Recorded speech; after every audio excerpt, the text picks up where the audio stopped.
Welcome to The Get Together. It's our show about the nuts and bolts, the ins and outs, the brass tacks, which I can't say, of community building. And I am your host, Bailey Richardson. I'm a partner at People & Company and the co-author of Get Together, How to Build a Community with Your People, which is now available on Amazon. Wow, what a snappy intro. I'm Kevin, another partner at People & Company and another person that wrote that book. Heck yeah, baby. Yeah. Each episode of this podcast, we interview everyday people who have built extraordinary communities about just how they did it. How did they do it? How did they get the first people to show up? How did they grow to thousands more members? Today, we're talking to Ruth Verhey, a clinical psychologist working for the Friendship Bench team in Zimbabwe. So Zimbabwe is a country of over 16 million people, but there are just 12 practicing psychiatrists. 12. These statistics are the norm in Sub-Saharan Africa, where the ratio of psychiatrists and psychologists to citizens is about 1 to every 1.5 million people, and some countries don't even have a single psychiatrist. To add to that issue, there's been a lot of trauma and war in Zimbabwe. Ruth told us that 40 to 50% of Zimbabweans may be suffering from some form of depression and anxiety. So Friendship Bench is a beautiful community-sourced effort to close that gap. I heard about it on Tara Brock's podcast a few weeks ago and immediately emailed Ruth to see if we could interview her on the podcast. The concept is this. Grandmothers give their time to sit at benches and listen to people facing mental health challenges. The Friendship Bench that actually does something. We are managing to get people to do something about mental health issues because of that huge treatment gap that we have here. Since 2006, Ruth and the Friendship Bench team have trained over 300 grandmothers in this evidence-based talk therapy, which they deliver now in more than 70 communities in Zimbabwe. In 2017 alone, the Friendship Bench, as the program is called, has helped over 30,000 people in Zimbabwe. The method has been empirically vetted, which means it works.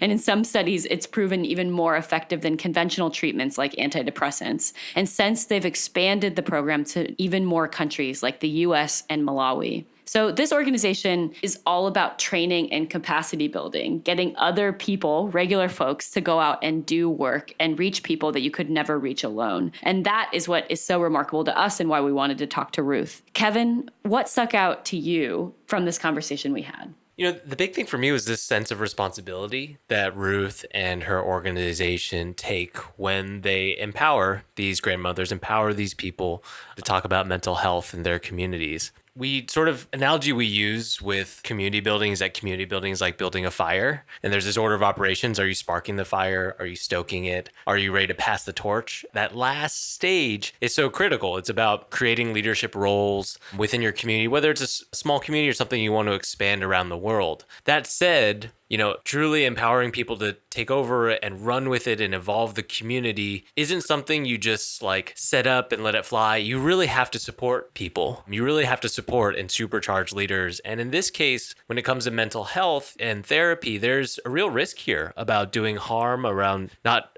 doing as much good as you intend to do if you don't truly take responsibility for these people who you are attempting to train and empower to help their communities. So talking to Ruth about that, I think is inspiring to other folks that might be trying to expand and grow and pass the torch for something that, you know, might not be less at stake than where there's a little health. less at stake and realize, you know, how one should think about as a leader, how to empower and support and supercharge those leaders within your community.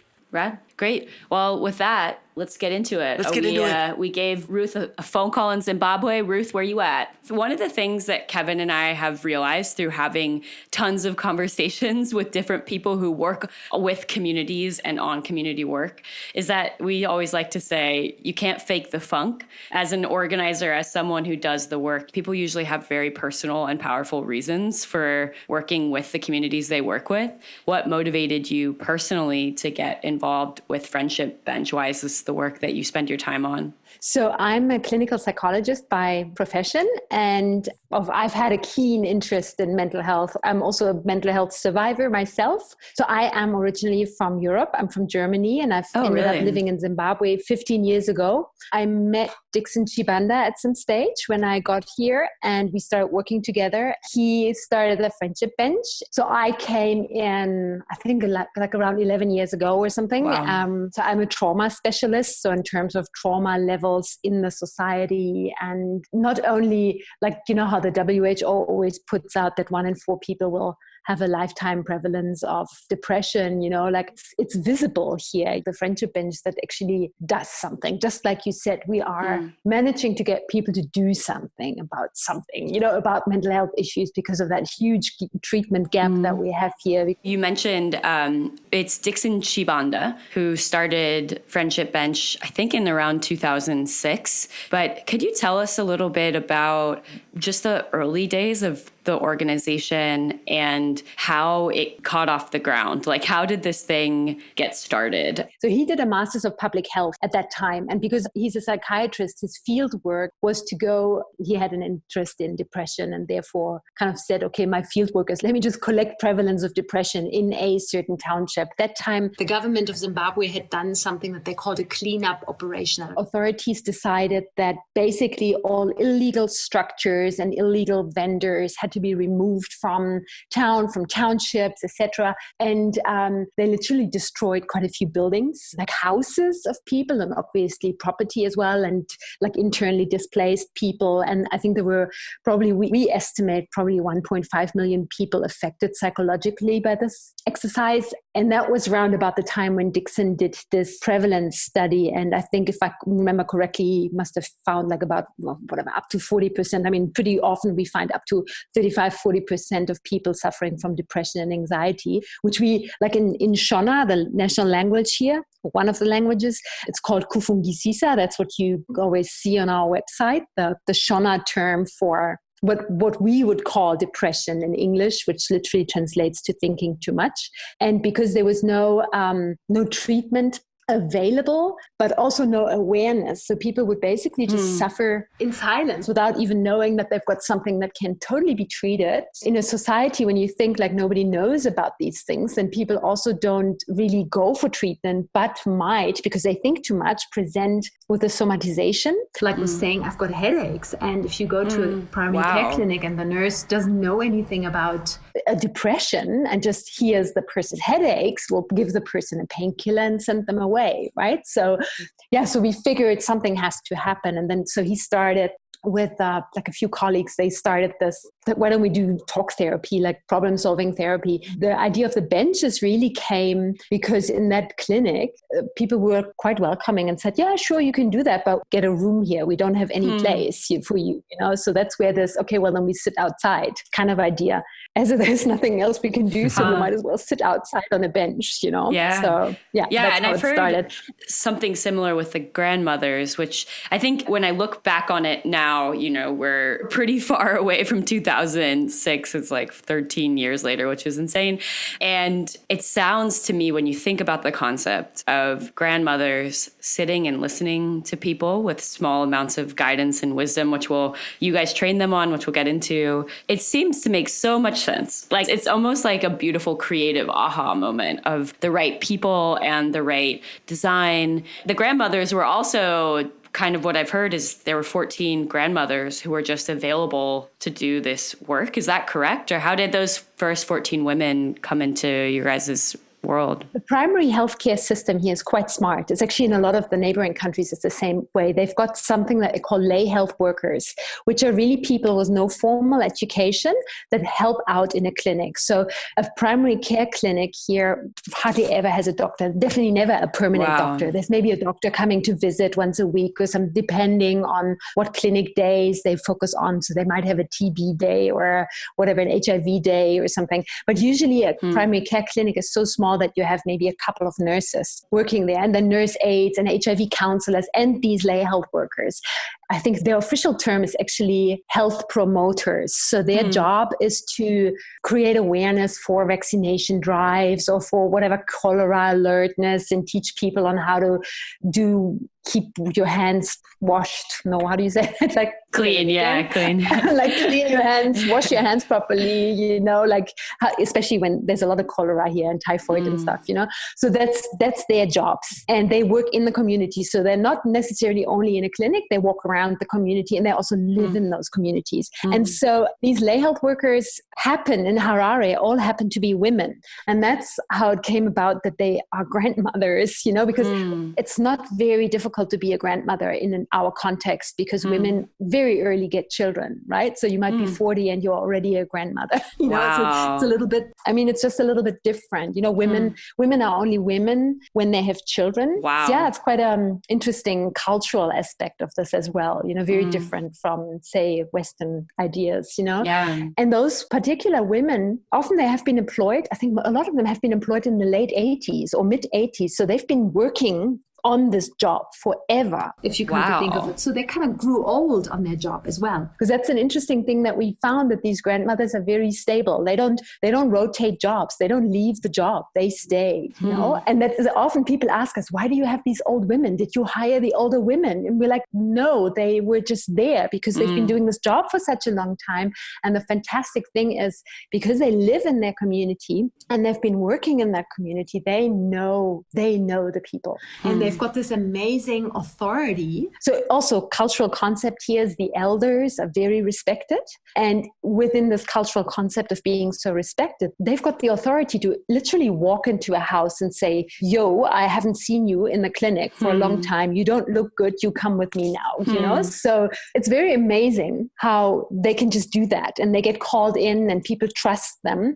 And so I think there were just so many very, very lucky circumstances that came along, or that came together, that made this whole friendship bench such a success story, Do you know how you first approached these grandmothers? So they're coming in and doing other work in the clinic, and then you're basically asking them to open a new line of work. Was it them kind of personally volunteering because this issue mattered to them, or were you able to talk to sort of the organizers in those clinics to give you some of their hours? How did you breach the first group and bring them on board? So it was more of a, hey, there's another job here for you, or there's another training here for you. And by now we've trained like more than 300 grandmothers, and issues of understanding that they are not supposed to give advice, because that comes with, I'm the elder, I know better, I'll tell you what to do and how to do it, right? And problem-solving therapy is completely removed from that. Problem-solving therapy is about me helping you to find your own solutions to the problems that you choose and that you define. I heard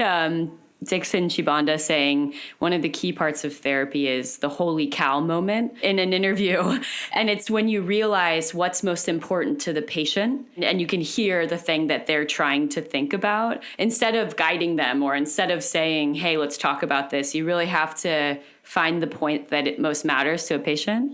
Yeah, and I think it's all about enabling the client to find important for them, but to also kind of help them find their own way of looking at things, Yeah. So after that initial kind of, okay, I want to give advice. No, we're not giving advice anymore. We're going through that process of solving a problem. The grandmothers actually reported back to us that they use this new skill even in their own families, which means a lot, which means when a grandmother comes to me and says, hey, it helps me dealing with my own children or my grandchildren or my neighbors or something, then I know we've reached something, And then they very, very fast understood that the skill of guiding someone through problem-solving therapy, and that includes active listening, that includes asking the right questions, helping someone to formulate what's going on in their lives, that helps them in their other kind of work. What does the training look like for the lay health workers? People come with very little formal education. So we figured we'd have to do psychoeducation. That means we start out with what is counseling, counseling skills, confidentiality, all that stuff that's common sense in a way. And then how to psychoeducate on what we call common mental disorders, which really subsums the anxiety and depression and PTSD and substance use, and put this in the context of a society that is highly stigmatizing towards mental health issues. So we really felt they need mental health literacy, even if it's basic, but they need to know that epilepsy is not caused by a curse, or that if someone is talking to themselves and psychotic, that doesn't mean they're bewitched or something like that, you know? So we try to really push that, what we call mental health literacy. And then we gave them the steps of the problem-solving therapy. So we broke that down in nice little steps on how to do it. There are lots of studies out there that problem-solving therapy is very effective. And it has something to do with people who are depressed, like literally being cognitively impaired, like their thinking ability is impaired. So it's really complicated for someone who's depressed to solve a problem. And that's why problem-solving therapy has been created to help you basically to get that experience of, oh, I can solve this problem, you know, and I think the trick here is to understand as well. And sometimes we just like to give some examples for that. So imagine you're maybe a mother of 5 children and you haven't paid rent and you're going to be evicted from that room, and your husband is working in a mine somewhere and you have no income, and your 15-year-old daughter is pregnant and nobody goes to school and you don't know how to feed children tomorrow, you know, that kind of so many problems that it seems so overwhelming that anybody would just say, well, I don't know what, there's nothing I can do. I'm losing it. I'm totally hopeless. And there's a concept in psychology that is called learned helplessness. I don't know if you've ever heard of that. It's quite an interesting concept. If you constantly get frustrated and whatever you try never works out, most of us will give up. And that's exactly, I think it's a perfect, almost like lay explanation for what depression can be. It's like you have no motivation, you have no drive, nothing interests you anymore, you have no energy, all the things that you love doing I just can't pull you out anymore. It's just, everything is just too much. And someone comes and says to you, wait a minute, I know it feels like a lot, but actually, wait a minute, there are lots of little problems in this thing that feels like the Mount Kilimanjaro, you know, let's take one. Which one do you want of the little ones? And then people figuring out that they can actually solve a little problem. And again, the emphasis here is on the client chooses what they want to work on, and getting that experience of, wow, I have defined this. I understood that this is a small problem. I've come up with solutions, and I've come up with a super detailed way of getting to my solution. And I can actually carry that plan out and come back next week and say it worked, you know, makes such a difference in someone's life. Could you tell me about one of the grandmothers, why they enjoy the program so much? The grandmother is a person who's got time, right? Like it's someone who's not going to say, hey, I have to go back to work. Like, stop, can you stop talking now or something? It's just someone who's there and patient and will nod, and you somehow think they will understand what you're talking about. Maybe they haven't had your experience, but it doesn't matter. But they're just like understanding. And I think our training helps them to be non-judgmental, because that's another one of the counseling skills, you know, to be non-judgmental, because after all, we all know that grandmothers can also be very judgmental, you know, and very sort of strict in their, rigid in their ideas, you know, but because they're in the context of this is my work, I'm helping someone, they feel quite powerful. I was super interested in the lay health workers or the grandmothers' mental health themselves, because, you know, like if you are living in very difficult circumstances, like they don't have a high income, they've got like a little bit of a minimal money that they get. Like I said, same living conditions, they're often afflicted by the same problems, or their family members are afflicted by the same problems that their clients bring to them. And there's not a lot of like in my profession, what I would call protective factors. I felt, this might take a huge toll on their own mental health, you know? On the grandmothers, yeah. On the grandmothers. So that was my worry, especially because people do experience a lot of stuff here. There's a lot of trauma. There's a lot of stuff that people go through. And so I did a study on their mental health. I wanted to see what are their rates of depression, what are their rates of PTSD themselves, for instance, you know, whether that's personal PTSD or witnessed or job-related PTSD stuff. And they came out as being super resilient, which is like, it blew our mind, you know, and we're so happy to see that, how little the prevalence of common mental disorders was in the group of grandmothers. And we're thinking, like, not that we know exactly, we have to go deeper into this and study it more, but part of it is definitely is if you help someone, it helps you. One thing you said in another interview was that this organization and this effort is all about capacity building. So building the capacity of others to do this work in their neighborhoods and their own communities. In the very beginning, what was the training like? What was the capacity building like? And what have you done to make it scale so that it can reach so many more people right in the beginning, I wasn't there. So I get my timeline wrong there as well, because we never thought that it would be important to explain to someone what we did in the beginning, so we kind of just did. But at some stage, we got money to do this clinical trial and from a Canadian organization. And the moment that came through, as in we've got the grant, we need to do this, it obviously became extremely important to streamline the training and to get the whole idea of, okay, this is not just like a handful of people, this is now a big thing, and it has to be very replicable and it has to be solid, et cetera, et cetera. And then that's basically when I sort of build up this whole training material that we also have used in all the other places. I wrote a big manual and tried to make it very user-friendly and set up like a training concept around it, like how you would do adult teaching, but with the context as well. It's like when we trained those lay health workers, we're not teaching someone who's 25 and has been in school all their lives. These were like, I think our oldest person who graduated from the training was 83 at that time. We were able to do like a full day of class work or something, had to be very hands-on and lots of singing and dancing in between. And I mean, it was never our intention to make psychotherapists out of the grandmothers. So that's why I think we push so much for your skills are in, you somehow have a natural empathy skill, you have a natural listening skill, you have a natural, hey, I'm just here, talk to me, and creating connection. And so yesterday when I was at the clinic, there was a visitor with us, and she said, aren't people worried about confidentiality? Because there were like 3 benches, almost like a little shed. It was maybe, 10, 12 square meters or something. So not much space. So definitely you could sit on a bench, and if you wanted, you could listen to a conversation on another bench. And she asked, aren't people worried about confidentiality? What if someone listens in? And we all said, it's not an issue here.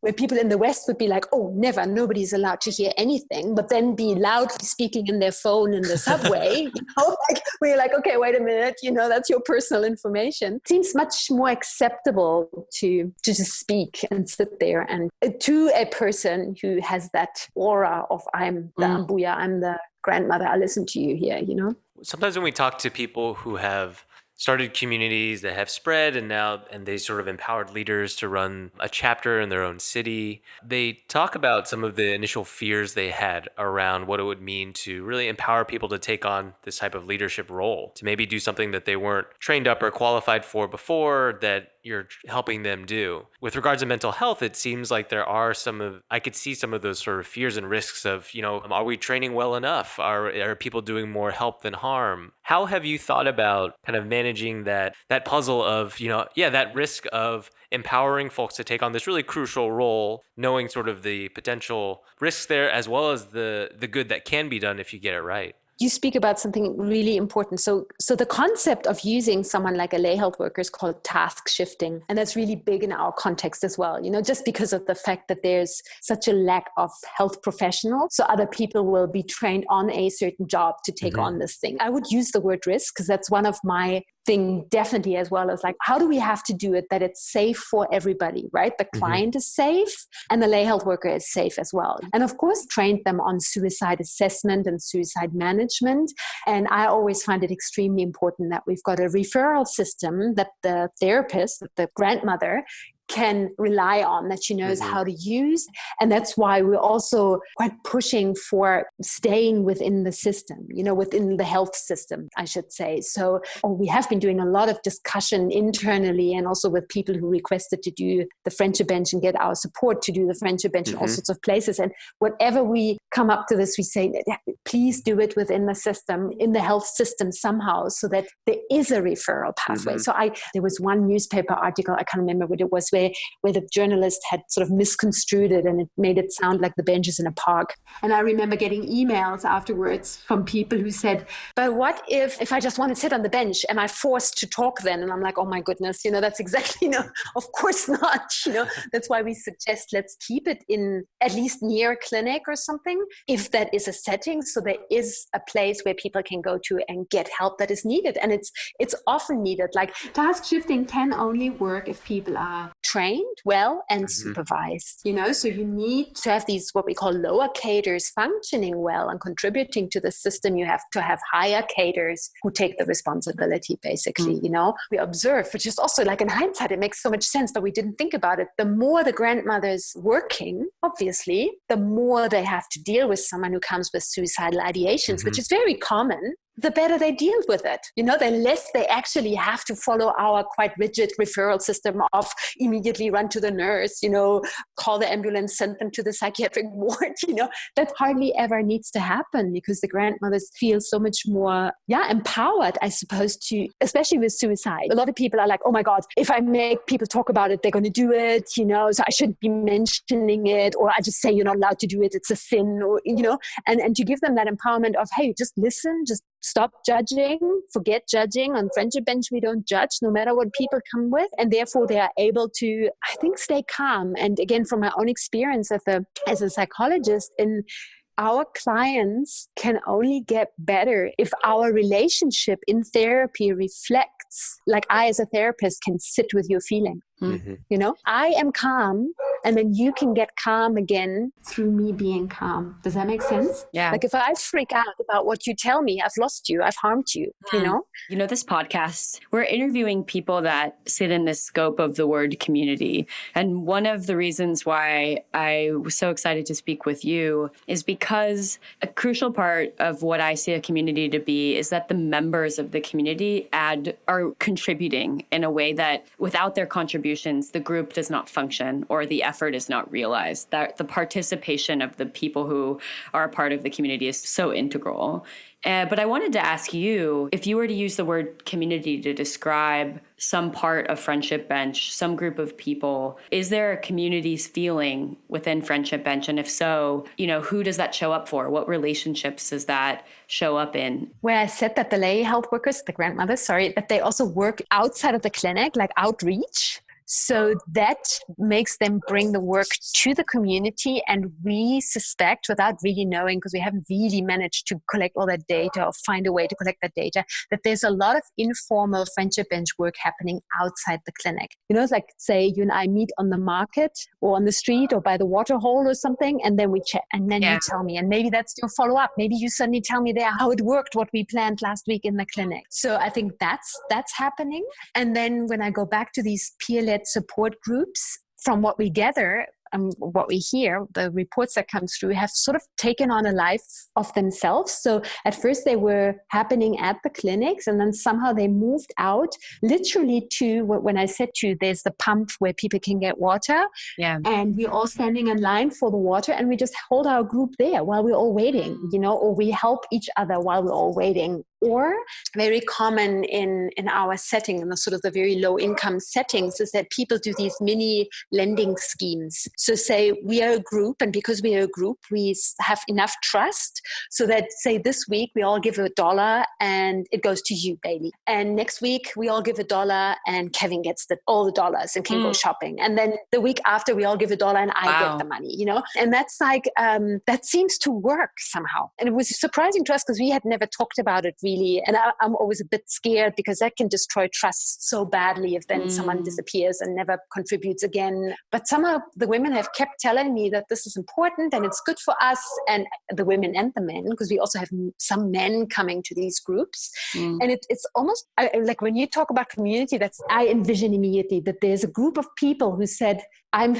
dealing with kufungisisa and it's okay. I'm still a normal human being and I'm not shying away from it anymore. And I can help others by just sitting here. And it's quite mind-blowing. Again, like we didn't know it would turn out that way. When we did our clinical trial and it just turned out to be really, really successful, that's when we got a lot of attention. Like in the mental health research world, we got attention. In the media, we got attention. And suddenly it was like this works. Sort of slowly, the more people heard about it, the more requests we get for they want Friendship Bench here and they want Friendship Bench there.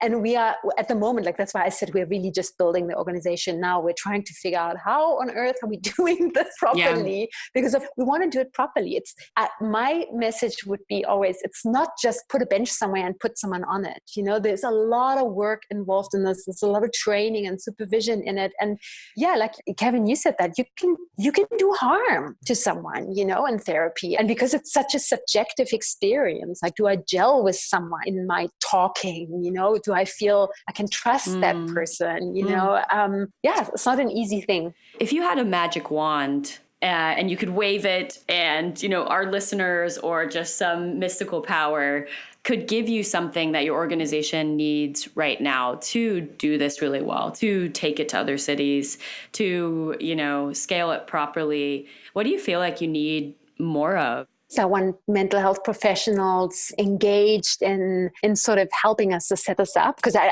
totally believe we need mental health professionals to set it up in a place, and they have to take over like training, supervision, ongoing education tasks. I need dedicated people, and that's probably where that grandmother thing comes in again. Like, maybe I'm not in a working space anymore, but I've got time and I care for people, and I don't want to exclude grandfathers. You know, it's like, I think anybody who's interested and who's got a passion in creating connection between people, I want these people to sort of come forward and be eager to learn. This has to do a lot with, you have to be flexible, you know, you have to be kind of caring and supportive and so tolerant towards how different people are, because this is not about someone's way of doing things. You know, the client calls the shot here. You know, they say, this is what I want to work on. That's really one of the biggest problems. So we have to create that connection ability, because I truly believe people can't live without connection. Thank you. Thank you so much, Ruth. Thank you, Ruth. Thank you, Ruth. If you want to get involved with Friendship Bench, whether it's bringing the program to your area or just learning more about them, go to their website, friendshipbenchzimbabwe.org. Also, I know a lot of you listening are in New York City. The benches are here. They're bright orange, and they were piloted in 2016 and launched in 2017. They've had about 30,000 visitors come and sit at these benches in New York in the first year alone. If you want to check them out, they're permanent benches in the Bronx, Brooklyn, and Harlem. And there's some pop-up versions of the Friendship Bench in the city too, at festivals, churches, food pantries, parks, and more. So anyway, if you want to check them out and you're in New York City, they're available to you. Yeah. You can find out more about us at our website, peopleand.company. .company, not a .com. .company. And also our book, Get Together, same title as this podcast. Which one came first? Technically, the podcast became before we decided the name of the book. Yeah. Oh. Yeah. You informed us. Anyways, our book, Get Together, How to Build a Community with Your People, is on Amazon. It's full of stories and big day learnings. for us. Yeah, big day. I mean, many big days. Yeah. Every day is big. It's full of stories and learnings from conversations with community leaders like this one with Ruth. You can find the link to buy the book on the website, gettogetherbook.com. Woohoo. Or just say hi to us. If you want to email us and we'll tell you all about the book, you can do that too. Send us an email at hi@peopleand.company. Great. Last thing, please review and subscribe. If you like the podcast, reviews really help in whatever store you're downloading from. And also clicking subscribe helps us come up in search a little bit more for other people. So yeah. All right. Thanks, guys. Thanks for listening. See ya.